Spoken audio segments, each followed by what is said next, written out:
자, 드디어 터질 게 터졌습니다. 몬산토 제초제가 암 유발로 이 판결이 났고요. 이와 동시에 바이엘 주식이 폭락하는 이러한 사태가 지금 벌어졌습니다. 올라온 뉴스를 발췌해보자면 미국 캘리포니아주 법원이 바이엘이 인수한 몬산토 글리세이트 계열의 제초제 라운드업을 사용하다 이 암에 걸렸다는 남성에게 거액을 배상하라는 판결을 내린 뒤에 바이엘 주식이 폭락 현상을 보였다고 합니다. 화학 및 종자기업인 이 바이엘 주가는 오는 13일 오전 독일의 프랑크푸르트 증시에서 10%까지 하락을 했고요. 2년 중 가장 낮은 수준의 이 주가를 나타내고 있다고 이렇게 보도를 하고 있습니다. 바이엘은 아시다시피 최근 다국적 종자농약 기업인 몬산토를 630억 달러, 우리나라 돈으로 71조 4200억 원에 인수를 했던 그러한 기업이고요. 아스피린을 만들었던 기업이기도 합니다. 어쨌든 이 바이엘과 몬산토의 합병은 독일 역사상 가장 큰 규모의 인수 합병이라고 이렇게 이야기가 나오고 있습니다. 자, 캘리포니아 주 법원은 전직 학교 운동장 관리인인 드웨인 존슨에게 몬산토가 2억 8,900만 달러, 우리나라 돈으로 3,277억 원을 배상하라고 판결을 했는데, 우리나라 같으면 뭐 거의 상상도 할 수 없는 엄청난 배상 금액이죠.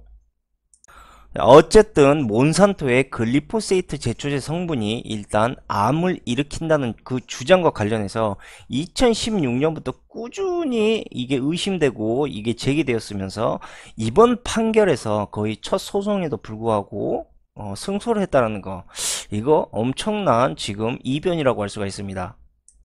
지금 현재 미국 전역에서는 저와 비슷한 유사한 소송들이 약 5,000건 정도 있고요. 그리고 지금 이 소송의 승소로 인해서 앞으로 다음 소송들, 이와 비슷한 소송들에 대한 지대한 영향을 줄 가능성이 앞으로 있을 것이다. 그리고 이게 바이엘에게 엄청난 타격을 줄 것이다 라는 이런 악영향에 대한 문제로 바이엘 주가가 점진적으로 하락을 했다, 이렇게 현지 소식통은 말을 하고 있습니다. 이 몬산토의 글리포세이트는요, 암이 유발된다, 유발되지 않는다, 이런 끊임없는 논란 속에서 지난해 11월 EU 집행위원회에서 이러한 논란 속에서도 불구하고 향후 5년간 이 글리포세이트를 생산을 허가하겠다, 이런 연장안이 통과됐던 이러한 성분입니다. 그렇다면 지금 이 글리포세이트라는 게 도대체 뭐길래 이렇게 시끄러운 걸까요? 자, 보시다시피 글리포세이트는 몬산토 제초제 라운드업의 주 성분인 화학약품입니다. 자, 살충 효과에 탁월한 성능을 보였던 DDT는 모든 생명체에게 엄청나게 파괴적인 물질이었기 때문에 1970년도 이후에 세계적으로 금지시켰던 화학물질입니다. 그러나 이렇게 위험한 DDT는 이제 아무것도 아닙니다. 이 치명적인 약품보다 훨씬 더 위험하고 파괴적인 물질이 현재 지구를 덮고 있다는 거죠. 그게 바로 글리포세이트라는 이 성분입니다. 지금 제가 말씀드린 저 이야기는 저의 생각이 아니고요. 유명한 화학 연구의 권위자인 나타샤 박사가 이렇게 우리에게 조언을 하고 있다는 겁니다. 그렇다면 이 나타샤 박사가 이야기하듯이 이 글리포세이퍼가 왜 파괴적인 물질인지 한번 이야기를 해보도록 합시다. 일단 GMO에 함유되어 있는 두 가지 독성을 우리가 잘 이해하려면 우선 한국에서 수입하고 있는 유전자 조작 식물들이 어떠한 과정으로 만들어졌는지를 우리가 알아야 합니다. 자, GMO 작물은 상당히 많은 여러가지 품종이 있는데 그 중에서도 가장 많이 생산된 종류가 바로 라운드업 레디입니다.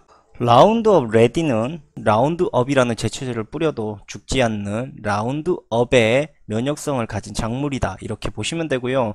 현재 한국이 수입하고 있는 식물의 대부분은 바로 이 GMO 작물인 라운드업 레디 품종으로 만들어진 이 식품이다, 이렇게 생각하시면 됩니다. 지금도 한국에 많은 재앙을 벌써 주고 있어요, 이게. 예? 그리고 이 상태가 계속 꾸준히 지속되면 우리 종묘 그리고 우리 국민들 치명적인 결과를 가져올 수 있는 아주 위험한 독극물이라는 걸 우리가 알아야 된다는 이야기입니다. 이런 독극물을 팔고 있는데 도대체 그냥 아무런 의심 없이 먹고 있다라는 거, 정말 심각한 문제입니다. 이거 우린 아이들이 또 먹고 있다라는 거. 아무런 무방비 상태 아닙니까? 사람들이 뭐 기업에서 알아서 사람들이 안전하게 먹게끔 만들어 놨겠지. 이렇게 신용을 하는데 도대체 뭘 믿고 그렇게 신용하는지 나는 이해도 못 하겠고. 그 다음에 저렇게 똑똑한 인간들이 만들어 갖고 뭐, 응? 다 안다는 시피 제품이 나온 것들도 부작용이 있는 제품들이 엄청 많았습니다. 여러분들한테 물건을 팔기 위한 게 무조건 1순위라는 걸 생각하셔야 된다는 거예요. 예? 여러분들한테 뭐 이걸 먹으면 건강해진다. 아니면 뭐, 예를 들면 뭐 안전하다. 이걸 하기 전에 여러분들 돈이 먼저 오가는 이야기를 먼저 저놈들은 한다고요. 자, 그 예를 제가 한번 드려보도록 하겠습니다. 자, 1960년대 서구 사회를 공포에 빠뜨렸던 이러한 약품이 있습니다. 바로 탈리토마이드라는 약품입니다. 이 신약을 개발했을 때 모든 이 전문가들과 연구자들은 이것이 인체에 아무런 해가 없다라는 이런 논점으로 이 약을 한마디로 임신하면 구토를 하지 않습니까? 이 구토 억제제로 썼다는 이야기예요. 그런데 이 약을 복용을 하자마자 어떻게 됐습니까? 임산부들이 기형아를 출산하기 시작을 했단 말입니다. 근데 다행인 건 이 파괴적인 부작용이 얼마 지나지 않아서 밝혀진 게 정말 다행이라는 거죠. 이 탈리토마이드가 이렇게 급작스럽게 사람들에게 이렇게 판매가 됐던 이유 중에 하나가 저 당시에 임산부들이 엄청나게 아이를 이제 출산하기 시작을 했거든요. 이러한 타이밍에 저놈들은 돈을 벌기 위해서 이 탈리도마이드에 그러니까 한마디로 장기적인 연구를 집어 던져버리고 당장에 문제가 없다라는 식으로 동물 실험만으로 거의 저 약품을 사람들에게 팔아버린 거예요. 그리고 유명한 설화가 하나 또 있죠. 광우병 사태. 이것 때문에 우리나라도 상당히 시끌벅적하긴 했는데, 자, 이 광우병이 왜 걸린 겁니까? 우유를 많이 뽑아내야 돼. 왜? 돈을 많이 벌어야 되니까. 여러분들한테 깨끗한 우유, 신선한 우유, 건강을 생각하는 우유, 이딴 거 없습니다. 그러면 이 우유를 많이 뽑기 위해서 뭘 해야 되느냐? 소한테 동물성 사료를 먹여요. 근데 이게 안타깝게도 뭐가 문제냐? 이 광우병 사태가 10년의 세월이 흘러서야 이 원인을 겨우 찾을 수가 있었다는 겁니다. 이 연구원들도 거기에서 이 원인을 찾는데 엄청난 시간이 소모됐고 결국 이 광우병을 전염병으로 인정하게 됐다는 거죠. 아직도 영국 국민 2,000명당 1명꼴로 변형 프리용 단백질을 보유하고 있는 이런 사람이 있다라고 하니까 언제든지 광우병에 걸릴 수 있는 사람들이 나올 수 있다라는 거죠. 자, 이렇듯 우리가 알다시피 우리가 보고 있는 저러한 기업들은요, 여러분들의 건강과 그 다음에 안위와 깨끗한 식품을 파는 게 목적이 아닙니다. 바로 여러분들을 이용해서 기업이 운영할 수 있는 돈, 자본, 이런 게 필요하다는 거죠. 그렇기 때문에 저 글리포세이트라는 저 약을 우리가 어떻게 신뢰를 할 수 있겠습니까? 저런 역사적인 과거만 봐도 한두 개가 아닌데. 자폐증 발병률 세계 1위, 대장암 발병률 세계 1위, 자살률 10년 넘게 세계 1위, 당뇨병 사망률 OECD 국가 중 1위, 유방암 증가율 세계 1위, 치매 증가율 세계 1위, 선천기형아 6.92% 상승, 성조숙증 여아 7년간 27배 증가, 만 1살 영아 빈혈 12년 사이 7배 증가, 말기 신부전증 환자 20년간 15배 증가, 비타민 D 결핍증 5년 사이에 9배 증가, 아토피 피부염 환자 600만 명, 4명 중 1명이 정서 행동장애 아동. 한국이 이 GMO 식품 수입 세계 1위인 점과 지금 보시는 질병 증가율이 세계에서 가장 높은 점은요, 우연의 일치가 아니라고 저는 생각을 합니다. 자, 우리나라뿐 아니라 영국의 경우에도 이 GMO 콩을 수입하기 시작한 이후부터 이 사람들에게 알레르기 증상이 약 50% 이상 사람들로부터 증가가 됐고요. 한국차의과대학교 연구팀이 이 GMO 콩의 성분에 이 살갗에 알레르기를 일으키는 현상이 있다, 이러한 연구 결과를 발표하기도 했습니다. 유전자 형질 전환은요, 생각보다 엄청 쉽습니다. 자, 사진에서 보시는 바와 같이 유전자 총의 개발로 인해서 아주 손쉽게 유전자 형질 전환을 할 수가 있습니다. 자, 유전자총은 유전자 개발뿐 아니라요, 의학에 치료 효과가 있는 이런 유전자를 생체 내로 전달하는 이러한 역할도 합니다. 유전자총의 원리는 이 유용 가능한 유전자를 미세한 금속에 코팅한 뒤에 그 미립자를 고압가스의 힘으로 변형될 식물이나 동물에게 밀어 넣어 가지고요, 이 유용한 유전자가 직접 들어가도록 하는 그러한 방식입니다. 하지만 이보다 훨씬 더 효과적인 유전자 형질 변환 이 기술이 있습니다. 자, 이 기술이 바로 뭐냐? 크리스퍼 유전자 가위입니다. 자, 이 지금 현재 크리스퍼 가위의 정확도는요, 처음 개발되었을 때보다 무려 1만 배 이상의 정교함을 가지게 됐고요. 이 크리스퍼 유전자 가위가 저놈들의 더러운 야망에 악용되지만 않는다면 앞으로 우리의 난치성 질환인 암이나 유전성 이 결함들을 치료하는데 핵심적인 기술이 될 것이다. 저는 이렇게 믿고 있습니다. 자, 몬산토는 바로 저런 두 가지의 유전자 형질 변환 시스템을 이용해서 지금의 이런 GMO 종묘들을 만들어 왔다, 이렇게 표면적으로라도 알고 계시는 게 아무래도 조금 더 유리하겠죠. 자, 다시 우리가 글리포세이트의 이야기로 돌아가도록 하죠. 자, 이 글리포세이트는 처음에 제초제로 개발된 것이 아닙니다. 원래는 금속 컬레이터로 1964년에 특허를 받았던 이러한 화학물질이죠. 컬레이트의 의미를 잘 모르시는 분들이 있을 것 같아서 제가 좀 부연 설명을 하도록 하겠습니다. 자, 컬레이트는 그리스어로 꽉 잡다라는 뜻이고요. 글리포세이트의 처음 사용 용도는 바로 파이프 안에 축적되어 있는 칼슘, 철분, 망간 등을 제거하는 그런 제거제로 쓰여졌었습니다. 글리포세이트는 직접 식물이나 박테리아를 죽이는 게 아니고요, 효소 생산을 차단을 해가지고 생명체의 방어체제를 붕괴시키는 그러한 기능을 사용을 합니다. 이거 마치 비교를 하자면 후천성 면역 결핍증인 에이즈와 매우 비슷한 현상이다, 이렇게 보시면 되고, 그래서 이 글리포세이트가 바로 식물의 에이즈라고 불리기도 합니다. 결과적으로 놓고 보자면 글리포세이트를 살포한 식물은 수시간 내에 저 효소 차단으로 인해서 생장을 멈추고요, 며칠 지나지 않아서 잎이 노랗게 변하고 결국 식물은 죽게 되죠. 이런 희한한 작동 원리 때문에 글리포세이트는요, 오직 싹이 난 후의 식물에게만 작용이 발생된다는 것, 발화전 씨앗의 살포에는요 전혀 효능이 없다라는 게 한 가지 특이한 점입니다. 글리포세이트는 식물을 죽이는 강력한 제초제다, 이제 이렇게 알려지기 시작하자 몬산토에서 발빠르게 움직인 겁니다. 이 글리포세이트를 제초제로 특허를 받고요, 사람들에게 본격적으로 이 글리포세이트가 들어간 성분의 농약을 팔기 시작한 겁니다. 이 글리포세이트의 유독물질은 1987년만 해도 17번째로 많이 팔리는 그러한 제초제였습니다. 그런데 GMO 작물이, 유전작물이 들어서기 시작하면서 2001년도에 세계에서 가장 많이 팔리는 제초제로 급부상하게 된 겁니다.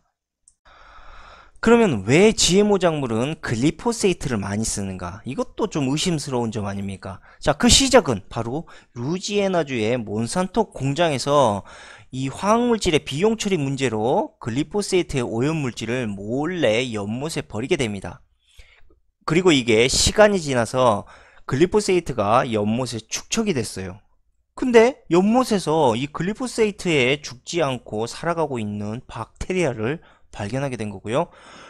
거기에서부터 바로 이 GMO 키메라 작물의 연구가 시작이 된 겁니다.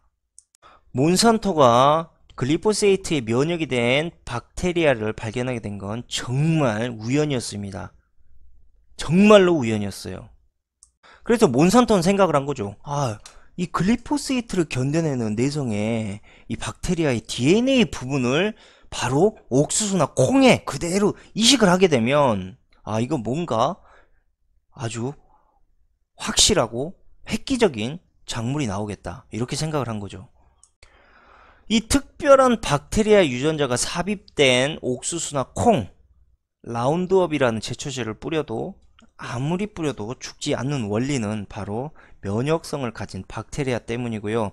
우리가 이러한 글리포세이트의 면역을 가진 박테리아 DNA가 들어가 있는 작물을 바로 라운드업 레이디 작물이라고 부르는 겁니다.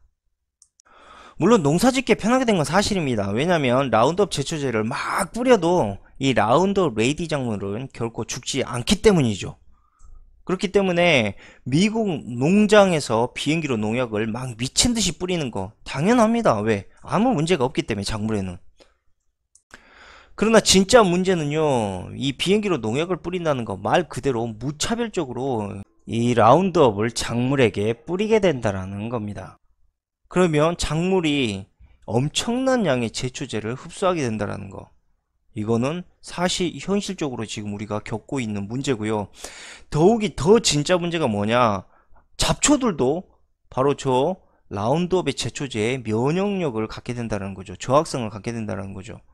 그러니까 결국 쉽게 안 죽는다는 이야기예요. 그러면 해결 방법이 뭐겠습니까?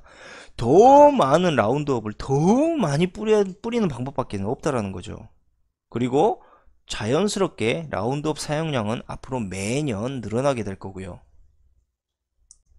그리고 또 하나, 글리포세이트의 사용 증가 원인을 또 하나를 이야기해보자면, 수확 직전에 글리포세이트를 뿌립니다.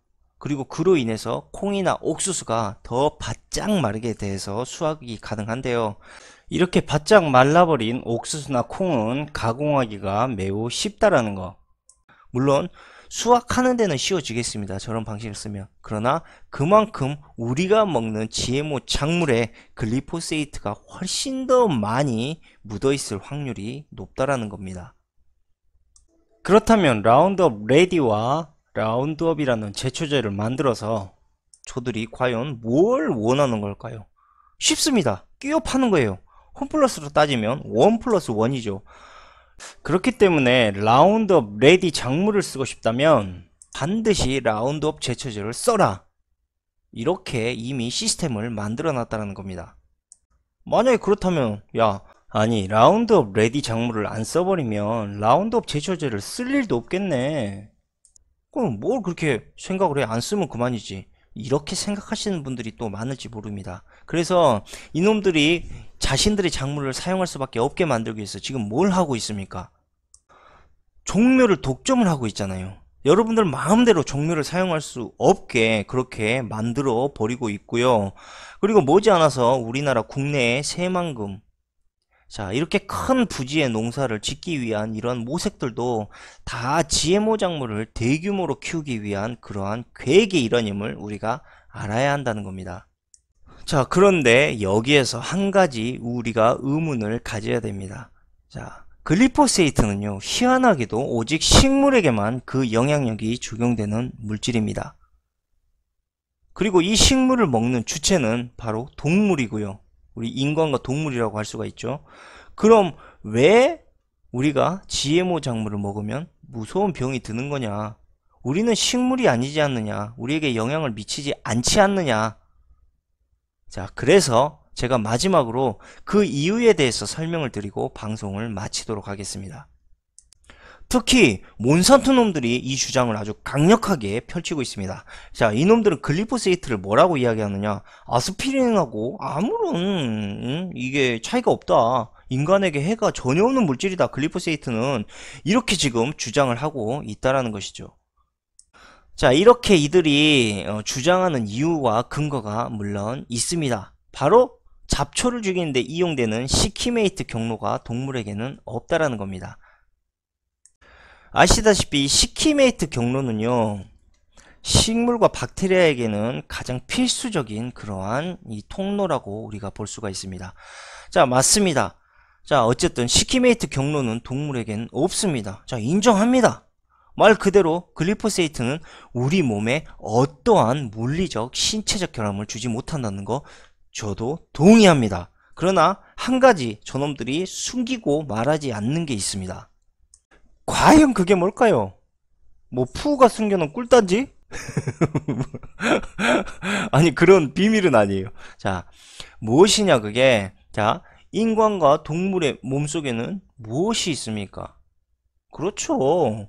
매우 이로운 세균이나 박테리아들이 살아가고 있지 않습니까? 이건 뭐 다들 잘 아시는 거죠. 제가 깊게 말씀 안 드려도. 특히 그러면 이러한 박테리아나 유익균이 어디에 가장 많이 있습니까? 그렇습니다. 바로 대장 쪽에 많이 산재해 있지 않습니까? 자, 글리포세이트가 함유된 이러한 GMO 음식을 무방비로 꾸준히 드시게 된다면 바로 소화계통 장기나 대장에 살고 있는 박테리아들의 생존이 매우 치명적인 결과를 가져오게 된다. 왜? 이 박테리아들은 글리포세이트에 저항성이 없기 때문이죠. 그리고 대장 속의 유익균들의 불균형적 현상으로 인해서 인체 면역의 80% 이상을 담당하고 있는 대장에 이상이 오게 되고 결국 각종 성인질환, 면역력이 부족해진 상태에서 각종 성인질환에 노출되게 된다는 거죠. 현재 국내에서 대장암 환자들이 갑자기 기하급수적으로 늘어나게 된 거, 이거 역시도 GMO와 매우 밀접한 관계가 있는 것이다. 저는 이렇게 생각을 하고 있습니다. 육식을 많이 하기 때문에 대장암에 걸린다라고 이야기하시는 분들이 있습니다. 물론 뭐 틀린 이야기는 아닙니다. 그러나 육식을 우리나라에서만 하는 것은 아니죠. 오히려 미국이라든지 서유럽에서는 육식을 더 즐겨 먹습니다. 그런데 왜 대장암 발병률이 한국에서 세계 1위가 됐을까요? 더욱이 한국 같은 경우는 야채와 채소를 잘 버물려서 육식을 하는 경우가 많습니다. 그럼에도 불구하고 우리나라에 이러한 질병이 가장 많이 도래되고 있는 이유, 분명히 우리가 의심해 봐야 된다는 거죠. 그리고 한국은요, 아직도 뭐 밀가루 음식류들이 많다고 하지만 아직도 알곡류를 주식으로 하는 그런 민족입니다. 그래서 우리나라에는 원래 대장암보다 위암이 훨씬 빈도가 높아야죠. 알곡류를 아예 먹지 않는 다른 나라보다 대장암 발병률이 높다라는 거 이거 정상이 아닙니다. 예? 결국 이러한 이상현상은 바로 먹거리 변화로 인해 생긴 문제다. 이렇게밖에 볼 수가 없는 거란 이야기죠.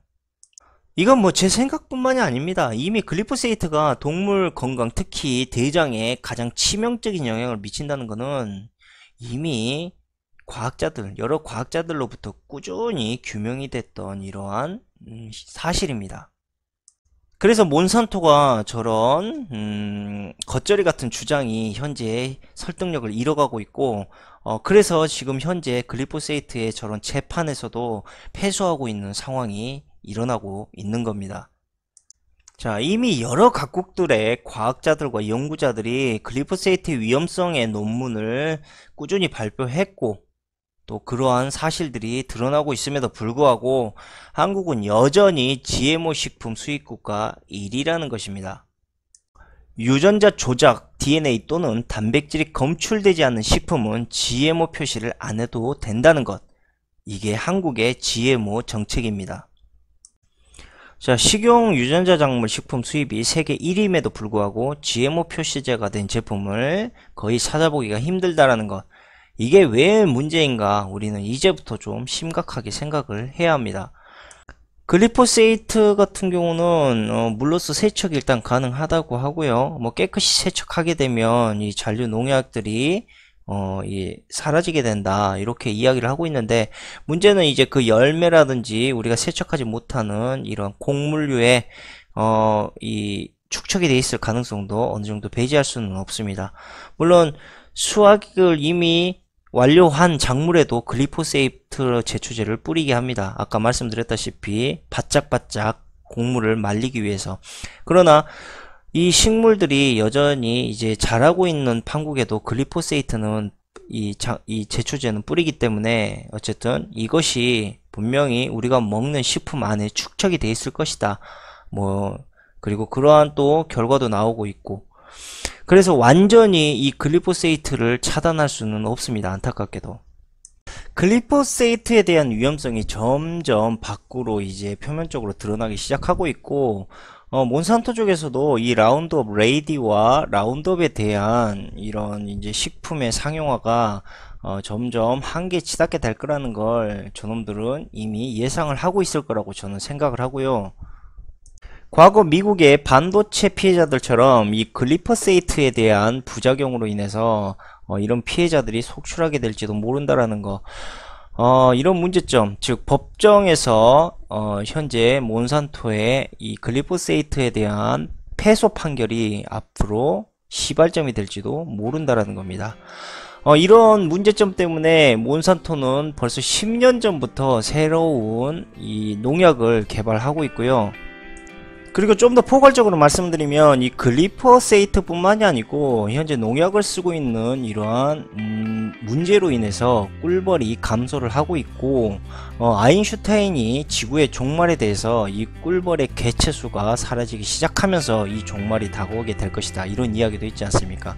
그렇기 때문에 현재 우리의 농업에서 저런 위험한 농약물질, 유독물질을 사용한다라는 거 상당히 위험한 현상을 초래할 수 있다는 걸 우리가 분명히 알아야 되고요.